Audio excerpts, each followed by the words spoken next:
Welcome back to the Smarter Marketer podcast, brought to you by Rocket Agency. I'm your host, James Lawrence. Welcome back to the Smarter Marketer podcast. I'm here today with AJ Wilcox. AJ, welcome to the pod. James, so excited to be here. Thank you for the invite. We're excited. We were chatting off air, and basically AJ's recording from Utah. I'm recording from Sydney, almost in the middle of summer. We're kind of at 33 degrees. AJ said it snowed yesterday or last week for the first time. Yep. We're probably 3-ish degrees. So we're a little opposite ends of the world. It couldn't be much more different. So I'm really excited about today's conversation. AJ is the owner and founder of B2 Linked, which is a LinkedIn ads only agency dedicated to helping B2B marketers and recruiters optimize and scale their LinkedIn ads. In terms of bio, AJ's managed 5 of LinkedIn's top 10 spending accounts, has spent over $150 million in LinkedIn ad spend.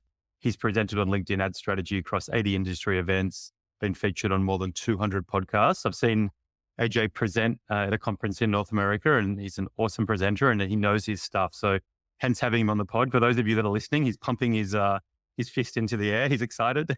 We love that. So today, essentially, we're going to discuss how to get the most out of LinkedIn ads, where the product is as we kind of get towards the beginning of 2025. But I thought I'd like to take a quick step back, AJ, and what made you start B2 Linked? Like, what's the origin story and how did you get into the space? Yeah. Well, at the last company I worked for, this is 14 years ago, I went in on my very first day. I was the first digital marketer for a SaaS company that's now public, but this was, back before it was public. And I remember I went in as an SEO and a PPC guy, and my boss, the CMO, said, "Hey, by the way, go ahead and do what you were planning on doing, but we just started a pilot using LinkedIn ads, so see what you can do." And I jumped into the platform because I didn't want to look stupid to my new boss. I didn't want to look like I didn't know what I was doing. And I actually took the same strategies that I used for Google ads at the time and implemented them on LinkedIn. And within weeks, the sales team was coming up and saying, "AJ, we're fighting over your LinkedIn ads, or sorry, your LinkedIn leads. Keep it up." And so I kept growing and expanding and investing in LinkedIn ads. And then after growing that to become LinkedIn's largest spending account in the world, I went, okay, there have to be more companies than just this one that would slay it on LinkedIn ads. And so 10 years ago, last month, that is when I started B2 Linked, just to be able to bring all of those enterprise level tricks and strategies to every level of account. That's an awesome story. It's well, congratulations, first of all. I think 10 years of running your own business is no mean feat. And it's so common. So many people that kind of made their way into the industry, into digital, I think through that generation, it was this, I think the same story as my own, right? I was kind of at uni and I was kind of throwing this, "Hey, do you want to do some internet marketing?" And absolutely, I can do the internet marketing, having absolutely no idea what it was or what I had to do. And then you kind of, a lot of it's self-taught, right? There weren't kind of universities to go to back then. Yeah. And so what's so interesting is I actually got my degree in marketing, but all the way through my degree, I graduated in 2008. I never had a single class teach me about digital marketing. It was like they were trying to set people up to go into Madison Avenue agencies and buy radio ads and billboards.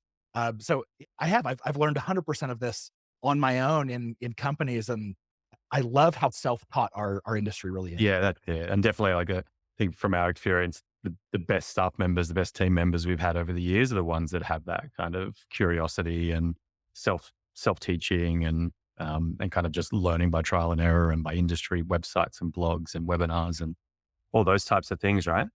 Oh yeah. It's a skill that I don't think can be taught very easily, but when someone has it, when they have that natural hunger, they're great. You want to keep them around. Yeah. Curiosity. It's a great trait. So, I mean, how has what's the evolution been like of LinkedIn marketing ads? So the ad platform from when you started to now, what have the big changes been? Well, when I very first started advertising, the only ad that you could run on LinkedIn, it's over in the right rail only when you're logged in on desktop, called text ads. That was the only ad format until 2013. So I got really good at those, but you only have 25 characters headline, 75 characters for body copy. So there wasn't a whole lot you could do with that. But since then, in 2013, LinkedIn launched the newsfeed, and then we got newsfeed ads, like what they called sponsored content at the time. And then they launched video versions of those. And now we have carousel and document versions in the newsfeed. We have another ad type called sponsored messaging, where we can pay to drop a message right in someone's LinkedIn inbox, their messaging box. Um, we've we went from having like I think there were 8 or 9 different ways of targeting someone to now we have, at last time I checked, like 33. Yeah. So lots of new targeting.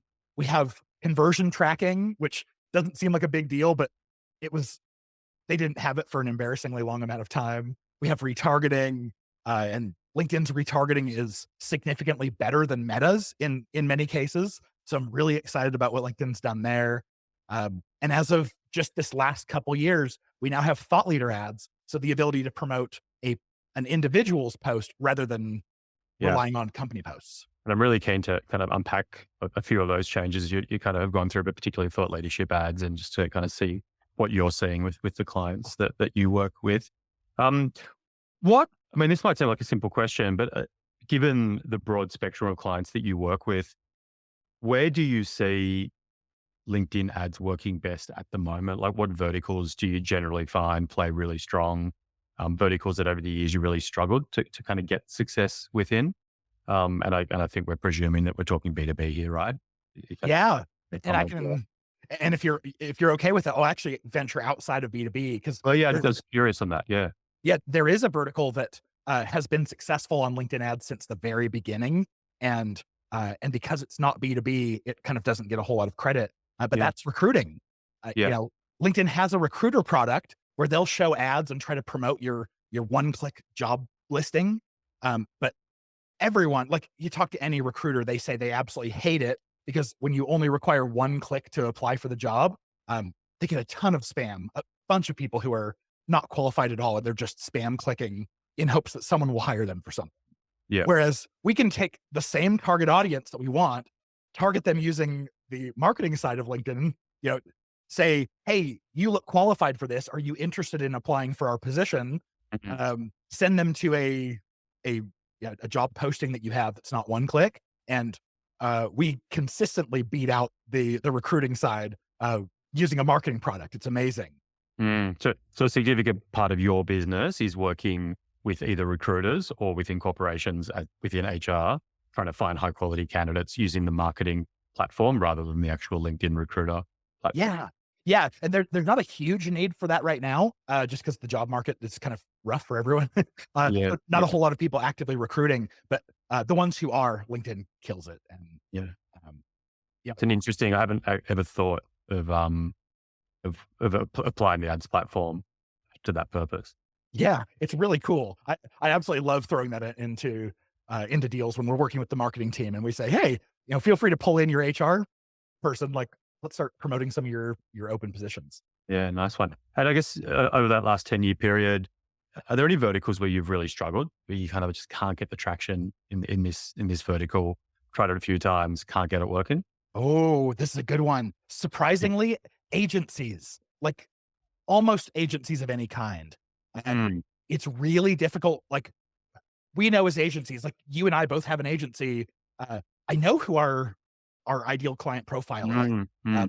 I know the kind of content that people tend to like. But for some reason, almost every agency we've run ads for, we have a really difficult time driving like, a low cost per meeting and a high volume of meetings for their sales teams.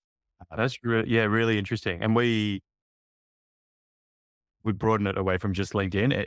Anytime anyone comes in and looks at what we're doing as an agency to market ourselves with fresh ideas, new marketing resource, it's always, hey, we're not doing enough on social. And I was in a meeting recently. I said, I don't want to hear that ever again because we've tried it and it doesn't work. And I think for me, probably speaking more, probably a little bit more around the B2C social channels in terms of Facebook and Instagram, where I just don't believe it's a place for agencies to play. I think it's okay organically to, put stories about your team and anniversaries and those types of things. But in terms of LinkedIn, yeah, we've dabbled in the paid. We use it a lot organically. I think it's awesome for us as individuals and talk about client wins and awards and those types of things. And I think that's quite effective. But from a paid viewpoint, we did a lot of sponsored content, SponCon, years ago. We used to kind of get kind of guides out there who are running webinars would do a bit of the top of the funnel stuff. But definitely, yeah, from a trying to actually generate inquiries, I think fair to say we've probably never generated one from the paid platform. Yeah. Yeah. Uh, Same here. And I mean, we have generated some, like, I feel like to really be good at what we do, and, we claim to be the very best in the world on LinkedIn ads, uh, to have no leads generated from paid, like, I, I don't think I would allow myself that, um, but yeah, like, we've run a pretty decent program. We've done okay for ourselves, but that's like years of testing. yeah, And we've worked with lots of clients who are agencies, haven't found a whole lot of love there. But then, like, on top of that, the vast majority of our business, like, we have a form, um, for our discovery call form where it says, like, how'd you hear about us? Uh, yeah, Over half say LinkedIn. And so from an organic perspective, LinkedIn is great, but from a paid, like, we get much better results for our clients than we do ourselves. yeah. It's really interesting, isn't it? I definitely found that many, many, many years ago that how a digital agency will find new clients can often be very different to the techniques and disciplines they're using to work for their clients. And I think that's okay, right? I think that's acceptable. What in terms of the verticals that you generally are like, yeah, this is a winning vertical when a prospective client comes to you and says, "Hey, I'm working in X," and you're like, "Yeah, we've done this, and this, I know we can kick some goals for you." What are those ones where you kind of almost no brainer categories? Um, I would put in a category here, uh, anyone, whether it's B2B or B2C, who's generating leads, where the end result is a lifetime value of more than I'll say 10K or 15K, Yeah, or high deal size. And the reason why is, like, I haven't yet found an industry or a kind of product that doesn't work on LinkedIn when you reach the right people and share the right message, put the right thing in front of them. And so what's really the differentiator when someone comes to us and they say, we're in this industry, we want to advertise. My first question is, okay, what kind of content do you have to mm, get their attention? And if they say, well, we just want to drive people right to a demo page, like talk to sales, good luck. 5% of the time, maybe you can get people to fill that out who are cold audiences. But 95% of the time, audiences need more nurture. They need more education. They need to know, like, and trust you before they ever fill yeah, out a form and say, I want to talk to someone. So I think it's all about the content that you have and what do you have that's actually interesting to get their attention and keep yeah. And how's that working for you at the moment? Like, given the changes in the ad platform, it started off desktop, little tile on the right hand side, and then you kind of got ads in feed. um, what does a strategy look like? And maybe the SaaS one's a good example. You mentioned, if you're going to come to me and say, sign up for a demo, it's probably not going to work. We need to kind of warm up the audience, attract them with content that's relevant. What are your kind of funnels looking like? And what are you using different ad formats at different stages of the funnel? I presume, we're not talking lead ads at the top of the funnel. It'd be interesting just to see what's working out there at the moment. Yeah, I would say I'm surprised much of the time. We actually do have some clients who are running lead gen forms, like, to cold audiences, and it works for them, but Yeah. I'd say most of the time it doesn't. Um, my ideal funnel, I love to start with video, and video thought leader ads are my preferred, but it could just be just normal video ads. And what I like to say is to cold audiences, let's have you, anyone who watches at least 50% of a video ad, then I want to graduate you to the next step. Then at the next step, something else that, because video fills retargeting audiences very quickly, because you can say, watch at least 25% or whatever, and then you get put into an audience. So if you're trying to fill a 3-stage funnel, having things in the first 2 stages that are very efficient at getting retargeting audiences, um, that's awesome. So I Yeah. love anything video. I love document ads because you can say, if someone even swipes to the next page of a document ad, graduate them. You can also do, like, single image ads where you say any kind of interaction. If it's a like, a comment, clicking to the company page, all of those interactions, graduate them down. And Yeah. that's what I see the first 2 stages being, is try to make them as efficient as possible when you're just getting started. Yeah. But we find that as well, right? Like video in LinkedIn is just an absolute winner at the moment, probably has been for the last few years, where it does just, and I think you kind of touched on it. Like often we do get surprised, right? There'll be certain clients where you think something will work and it just works in an inverse way. And that I think is digital marketing more broadly. But generally speaking, our paid teams find that running video ads with engaging content, ideally with a talking head or a face or something that kind of engages, is that kind of hook at the beginning, right?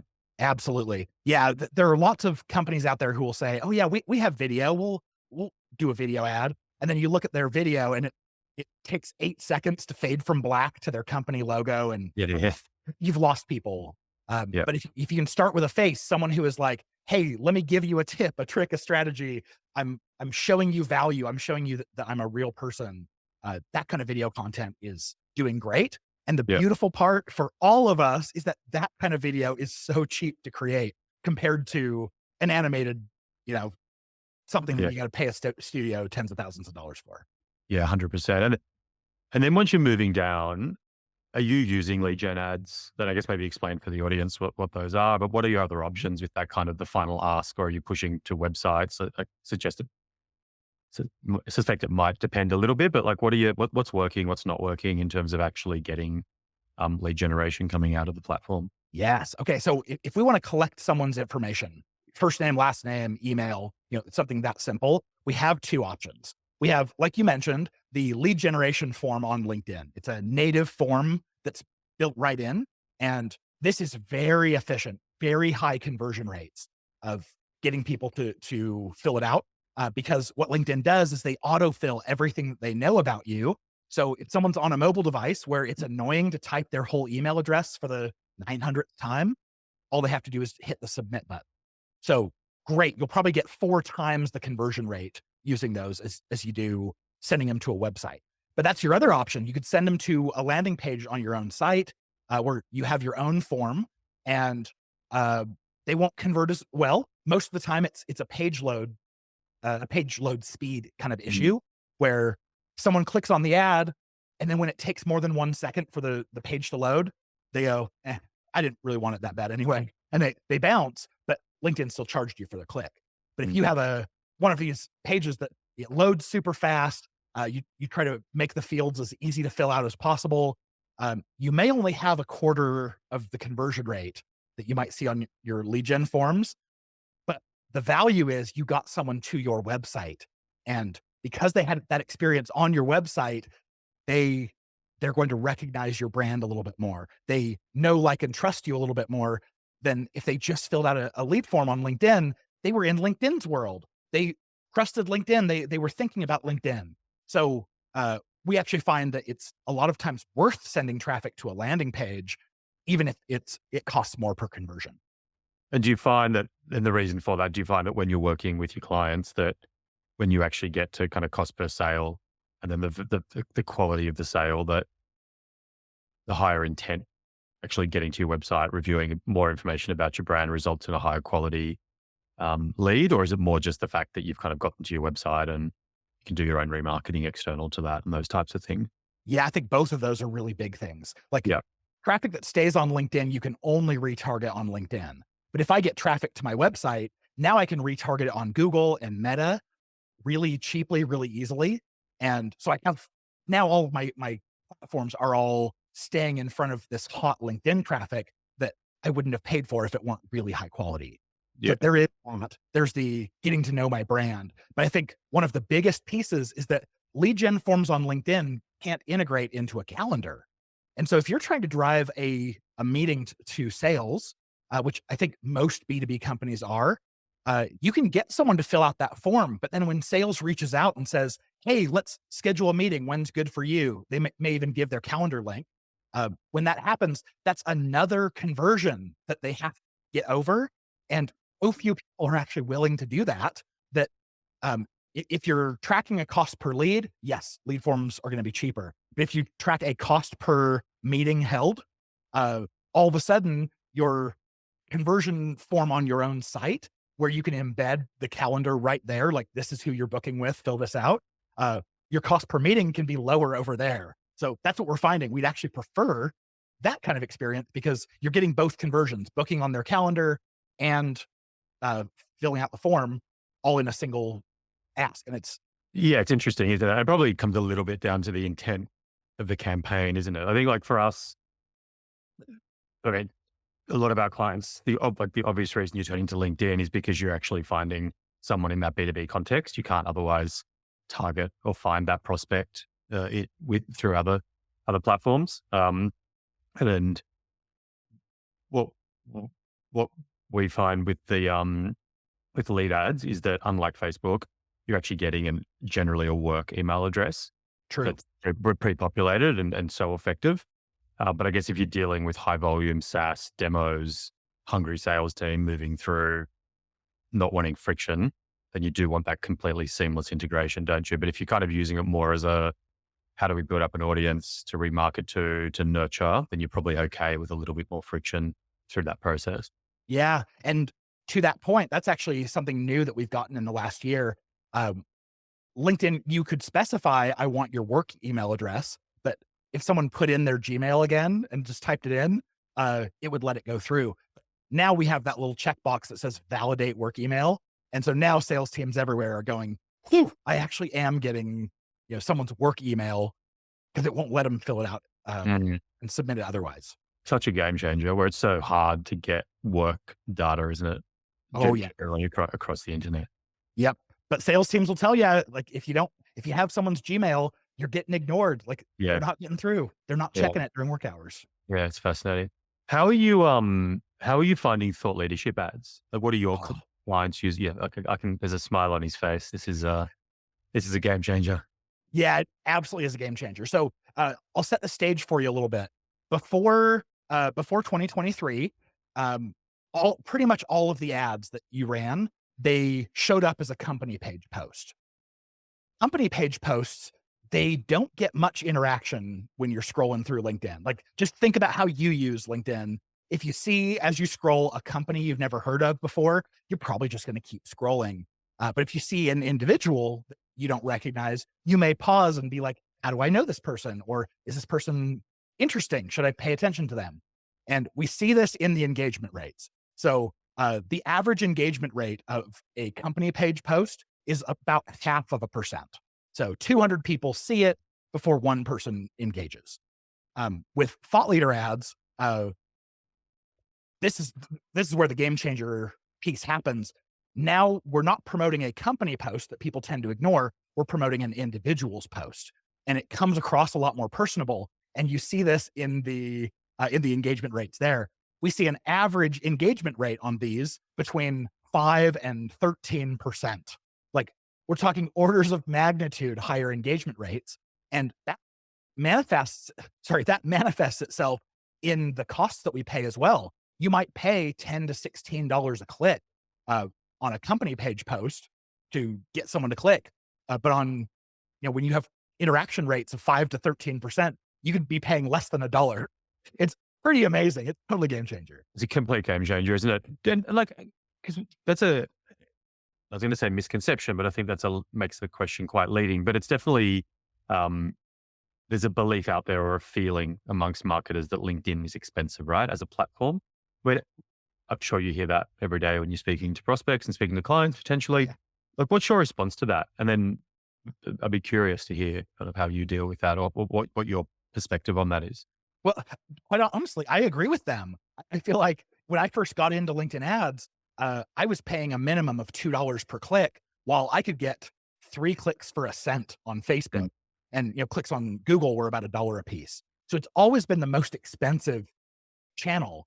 But it really hit me when we're working with a client, um, and they had a really heavy meta presence and a really healthy meta advertising um, program running, where they were spending like 20K a month.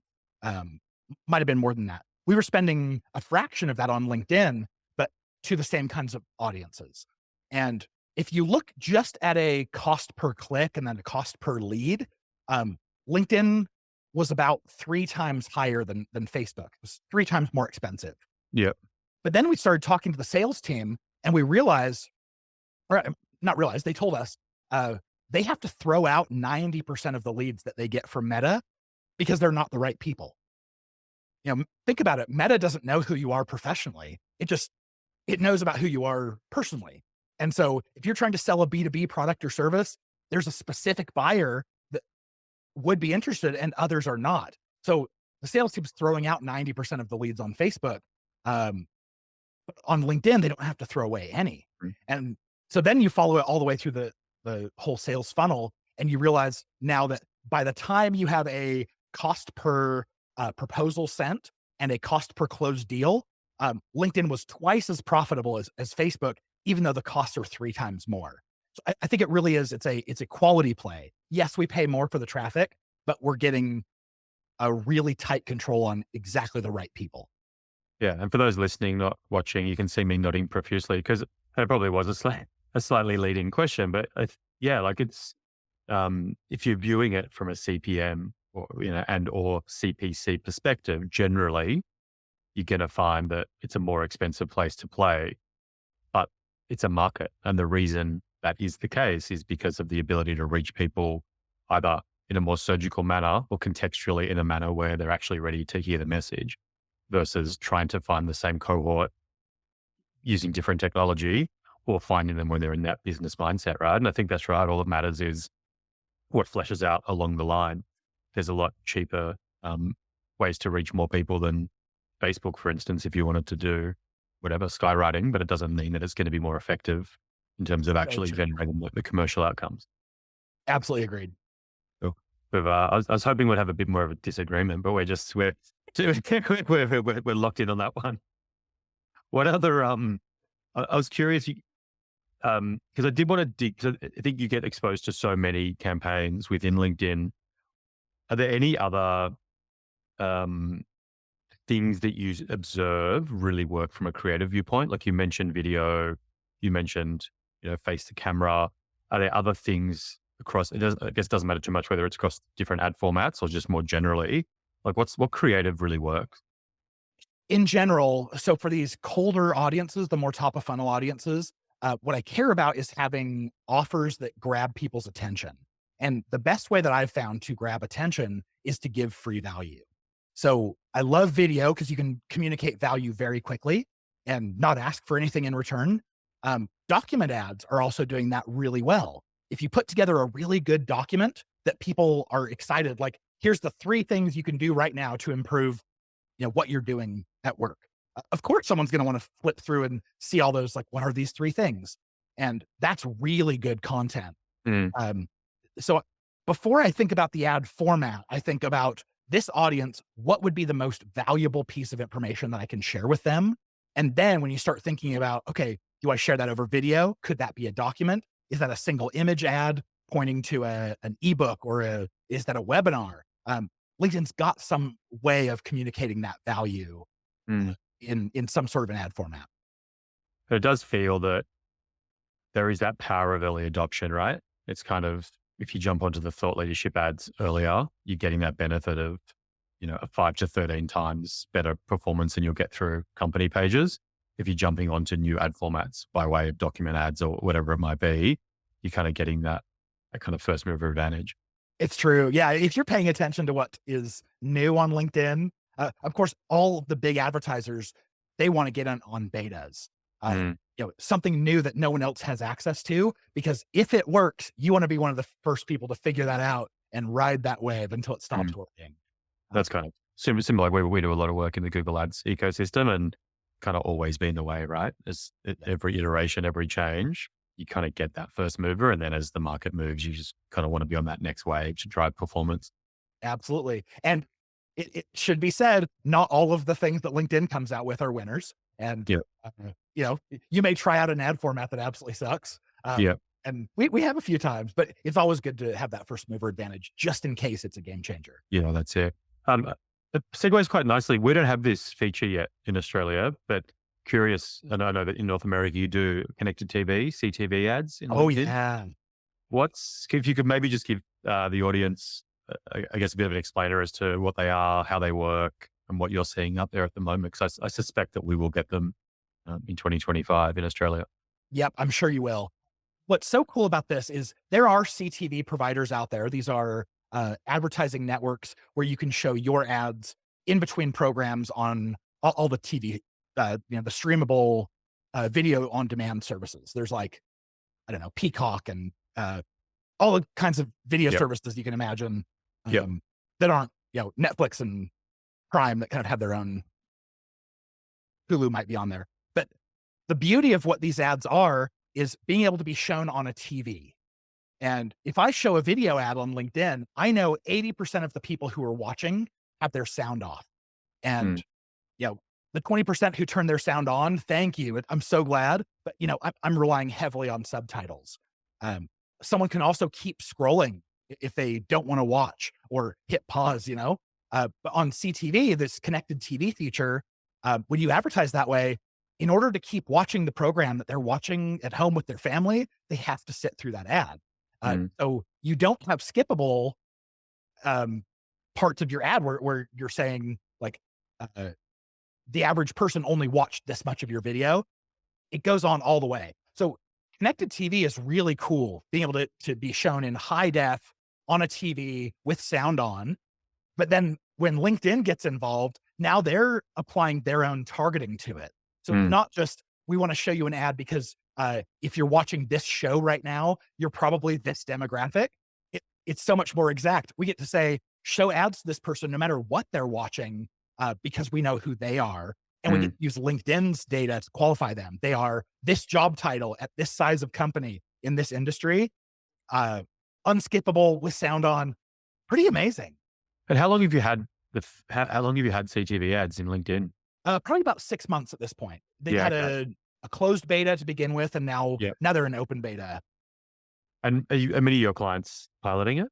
Uh, as many as I can possibly get to do it. Yeah. We have 3 clients right now who are running CTV, and it's pretty early. You also don't get a whole lot of feedback in the metrics. Um, Yep.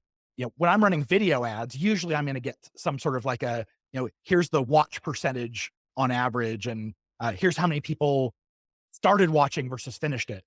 With CTV, it's unskippable. So you have 100% view rate and 100% completion rate. Doesn't teach you very much.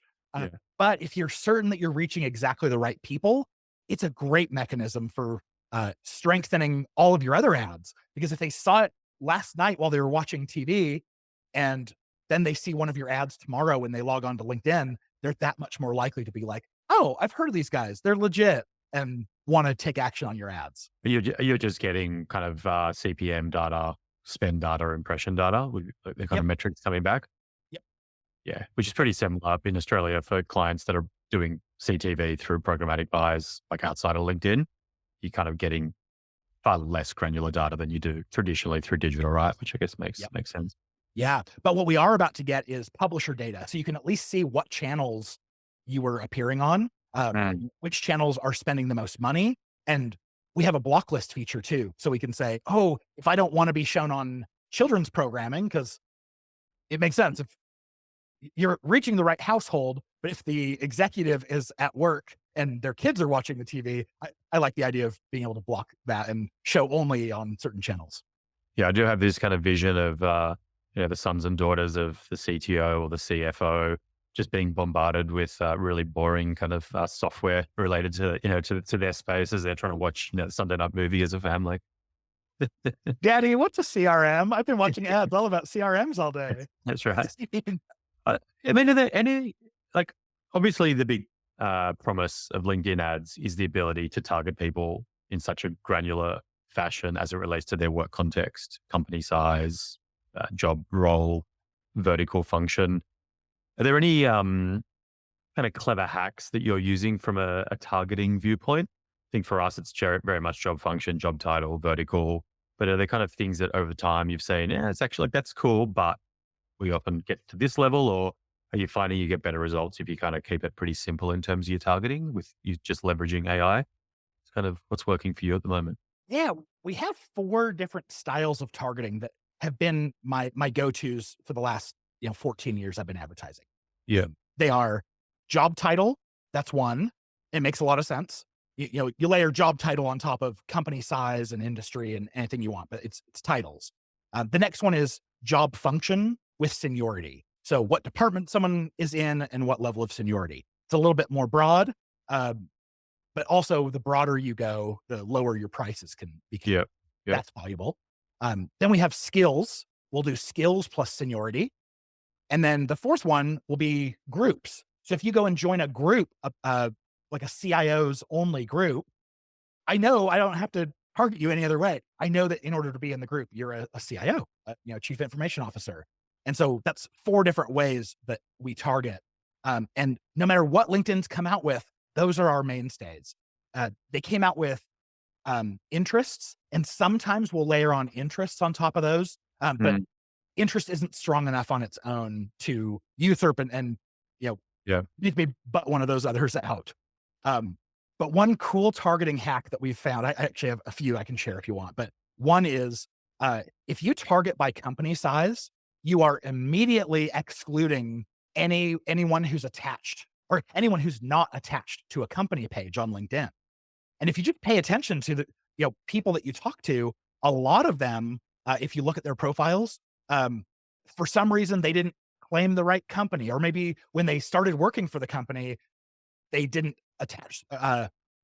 Maybe the company didn't have a company page created at that point. Yep. And so, definitely, what I found is it usually tends to be smaller companies that haven't created a LinkedIn company page yet, and therefore haven't told LinkedIn what Mm, size their company is. But we have several clients who they specifically want to go after smaller companies. And so if you say, I only want to target companies 1 through 50, you're only getting the people who of those size of companies who thought to create a company page on LinkedIn and claim that. mm. You probably have half of your audience who didn't think about creating a company page on LinkedIn, and therefore LinkedIn doesn't know they're an unknown in that category. And So cheaper to target, I suspect, as well.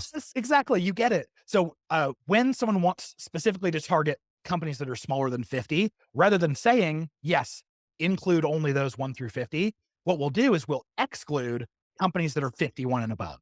Mm, That leaves you the 1 through 50 that you want, but it also nice. gives you the unknowns, which, like you mentioned, they're less competitive, so they're cheaper to reach. And Mm. other people aren't like your competitors probably haven't thought to do this. And yeah, now you're getting a pretty awesome audience that you wouldn't have thought of reaching before. That's a great hack. And with the job title, function, group, are you doing kind of or? So it's kind of, CIO as a job title or in the CIO group or Oh, as, like, or it depends on the. yeah, good question.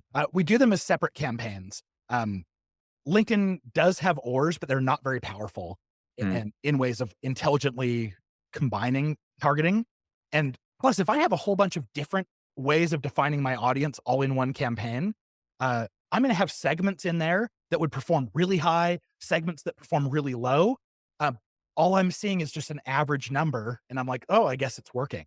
But if I mm, took the same persona and I broke them out into four different ways of targeting them, one by title, one by function, one by skill, one by group, I can now put exactly the same ads in all of these, measure them separately, and now I get to learn things like, oh, skills targeting is very broad, but it's providing a lot of volume. Job function is very inexpensive and it's bringing a lot of volume. Titles more expensive, less volume.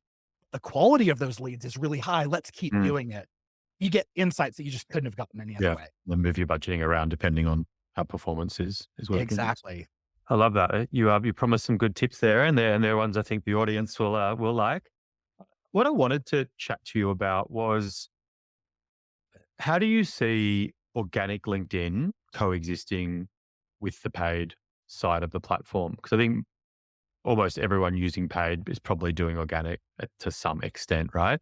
And how do you see the two kind of coexisting? Where do you see people kind of doing different things versus how they run paid? Yeah, if you're running organic for your company, it's a really hard job because if you put something on a company page post, people ignore it. Like that post is not going to get seen by very many people.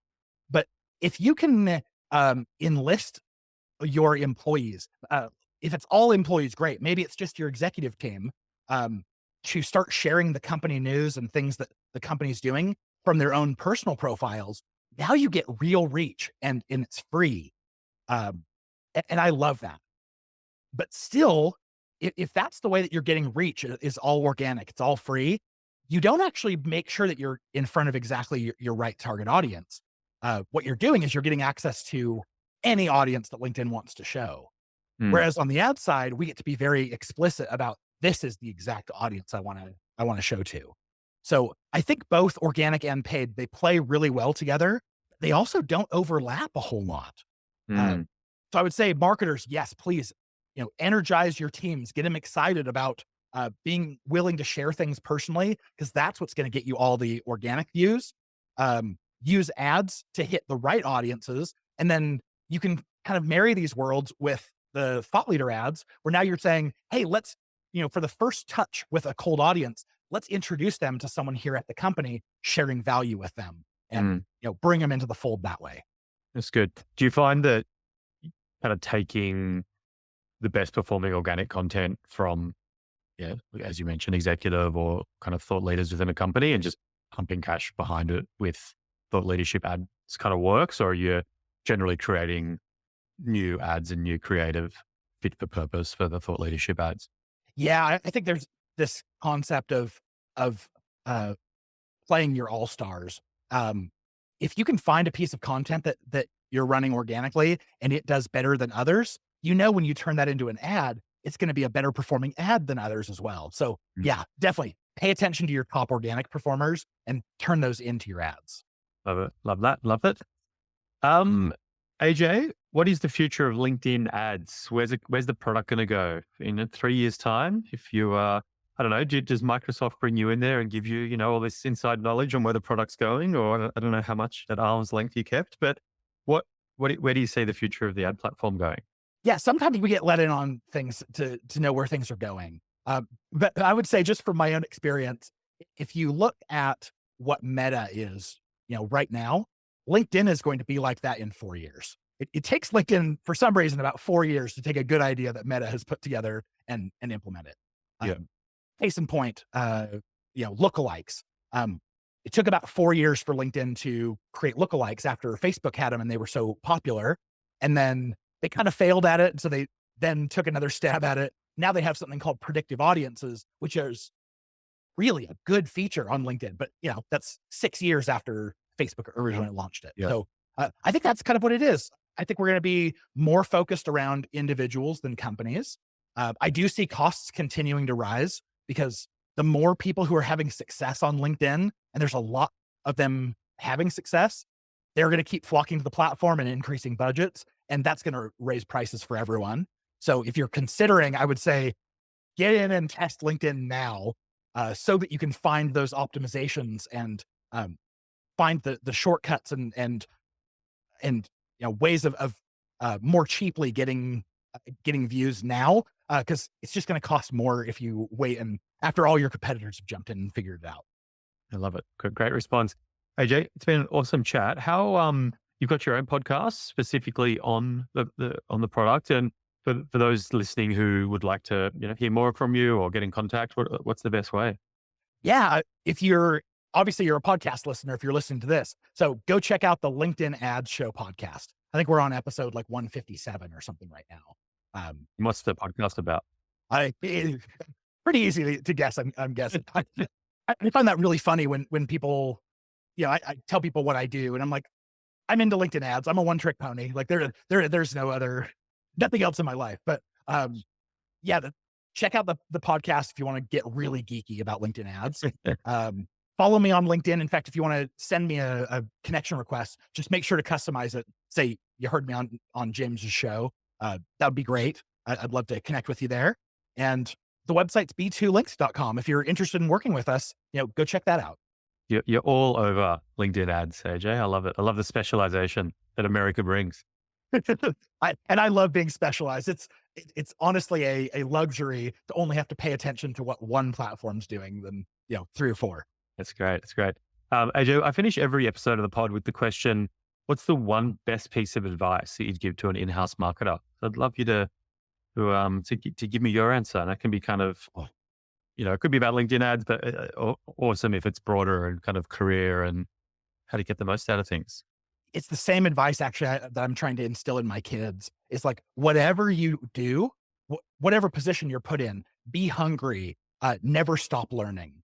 I saw this for myself. Like I'm a hungry person. I want to keep learning anything that there is to learn. And I took a job as an in-house marketer for a home automation company. And I didn't know anything about home automation, but while I was in that world, I jumped in and learned everything that I possibly could about home automation and home theater technologies and stuff. Um, that attitude of wherever I am, I want to learn everything about it has served me so well. Mm. It'll take you outside of your lane. If you are hired to be a Google Ads marketer, but you're learning about SEO and you're learning about how websites work, you are just going to be a Swiss Army knife of a marketer because you know everything. Um, and you'll be able to talk on any topic, and it'll give you lots of abilities to move anywhere in your career that you want. So be hungry, keep learning. That is a fantastic response. I love it. AJ, thank you so much for coming onto the Smarter Marketer podcast. Thanks so much for having me. Have me back anytime for a round two.